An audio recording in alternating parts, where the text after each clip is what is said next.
வணக்கங்க. நான் உங்கள் ஜோதிடர் ஸ்ரீ சக்ரா பாலாஜி பேசுகிறேன். இன்னைக்கு பார்த்தீங்கன்னா கருடாழ்வார் எப்போ வணங்கணும் அப்படின்னா சிறப்பான நாள் பார்த்தீங்கன்னா சித்திரை மாதம், பங்குனி மாதம், புரட்டாசி மாதம். இந்த நாளில் துலா ராசி சுவாதி நட்சத்திரம் வர அன்னைக்கு மிக மிக சிறப்பு.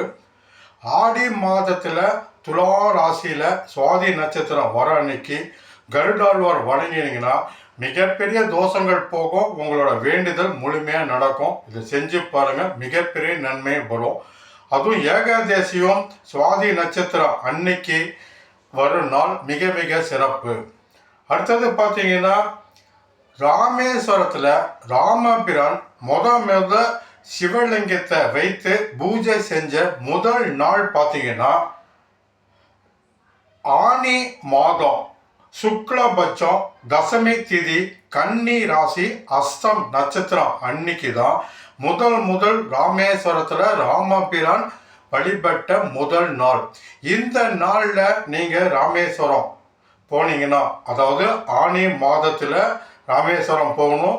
அன்னைக்கு தசமி திதியாக இருந்தாலும் பரவாயில்ல, கன்னி ராசி அஸ்தம் நட்சத்திரம் இருந்தாலும் பரவாயில்ல. இது மூணுமே சேர்ந்து வந்தால் மிக மிக சிறப்பு.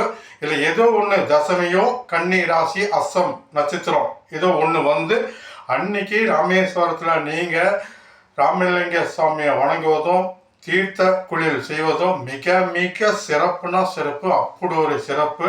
ஏன்னா ராமர் வழிபட்ட முதல் நாளிலேயே அந்த திதி நட்சத்திரம் வர அன்னைக்கு நீங்கள் வழிபட்டீங்கன்னா சகல தோஷங்கள், சாபங்கள், சகல பாவங்கள் போவது உறுதி. பல பேர்த்துக்கு போயிருக்கு, நீங்களும் போயிட்டு வாங்க. சகல தோஷம் போகும், சாபம் போகும், மிகப்பெரிய நன்மைகள் நடக்க தொடங்கும். நீங்களும் கண்கூட நிச்சயமாக இது பார்க்கலாம். மிக மிக சிறப்பு மிக்க நாள் இது.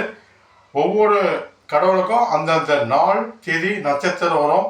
அதை தெரிஞ்சு அந்த நாளை நீங்கள் வழிபாடு செய்வது 12 வருஷத்துக்கும் தொடர்ந்து போன பலன் முழுமையாக நிச்சயமாக உங்களுக்கு கிடைக்கும்.